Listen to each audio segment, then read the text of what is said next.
പാലക്കാട് പത്തിരിപ്പാലയിൽ ബസ്സിന് മുകളിലൂടെ മരം കടപുഴകി വീണു. ആർക്കും പരിക്കേറ്റിട്ടില്ല. ശ്രീകുമാരൻ പാലക്കാട് നിന്നും ചേരുന്നു കൂടുതൽ വിവരങ്ങളുമായി. ശ്രീത്ത്, കനത്ത മഴയാണ് പാലക്കാട് ജില്ലയിൽ ഉൾപ്പെടെ ഇപ്പോൾ പെയ്തുകൊണ്ടിരിക്കുന്നത്. ഈ അപകടം അത് എപ്പോൾ സംഭവിച്ചതാണ്? എന്താണ് പറ്റിയത്?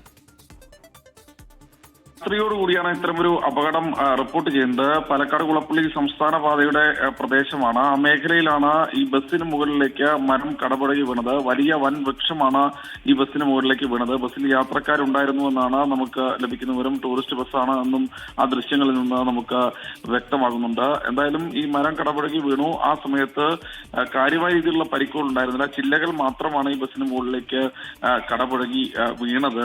എന്തായാലും വാഹന ഗതാഗതം കുറച്ചു നേരം തടസ്സപ്പെട്ടു. അതിനുശേഷം പിന്നീട് വാഹനഗതാഗതം സുഗമമായി നടന്നു എന്നാണ് ഏറ്റവും ഒടുവിൽ അവിടുത്തെ പ്രാദേശിക പ്രതിനിധി നമുക്ക് നൽകുന്ന വിവരം. ആർക്കും പരിക്കില്ല. പാലക്കാട് ജില്ലയിലെ എല്ലാ മേഖലകളിലും ശക്തമായ മഴ ഇപ്പോൾ രാത്രി വൈകിയും തുടരുക തന്നെയാണ്. പ്രജിൻ.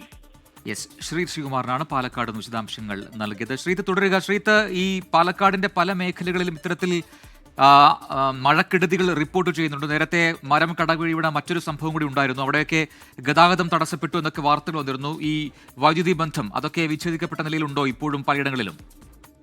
പലയിടങ്ങളിലും വൈദ്യുതിബന്ധം വിച്ഛേദിക്കപ്പെട്ട നിലയിലുണ്ടായിരുന്നു. നമ്മൾ രാവിലെ റിപ്പോർട്ട് ചെയ്തത് 24 മണിക്കൂറായി അട്ടപ്പാടി മേഖലയിൽ വൈദ്യുതി ഇല്ല എന്നതായിരുന്നു. അത് ഭാഗികമായി ഉച്ചയോടുകൂടി പുനഃസ്ഥാപിച്ചു. ഇപ്പോൾ ഏതാണ്ട് പൂർണ്ണമായി തന്നെ അത് പുനഃസ്ഥാപിക്കാൻ കഴിഞ്ഞു. നമ്മൾ വൈദ്യുതി മന്ത്രി കൃഷ്ണൻകുട്ടിയുമായി നേരിട്ട് സംസാരിച്ചിരുന്നു. അദ്ദേഹം 24-നോട് പറഞ്ഞത് 11 kV ലൈൻ പോകുന്നത് പ്രധാനമായും ആ പ്രദേശത്ത് കാടിനകത്തു കൂടിയാണ്. അതാണ് പ്രശ്നം.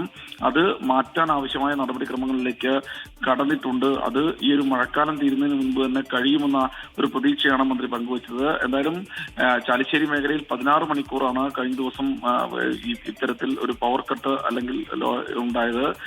എന്തായാലും ഇപ്പോഴും വൈദ്യുതി ഇല്ലാത്ത പല മേഖലകളും ഉണ്ട് എന്ന് നമ്മൾ മനസ്സിലാക്കുന്നു. ഈ വൈദ്യുത ബന്ധമടക്കം പുനഃസ്ഥാപിക്കാൻ ആവശ്യമായ നടപടികളിലേക്ക് KSEB കടന്നിട്ടുണ്ട്. പ്രജിൻ. ശ്രീകുമാറിനാണ് വിശദാംശങ്ങൾ നൽകിയത്.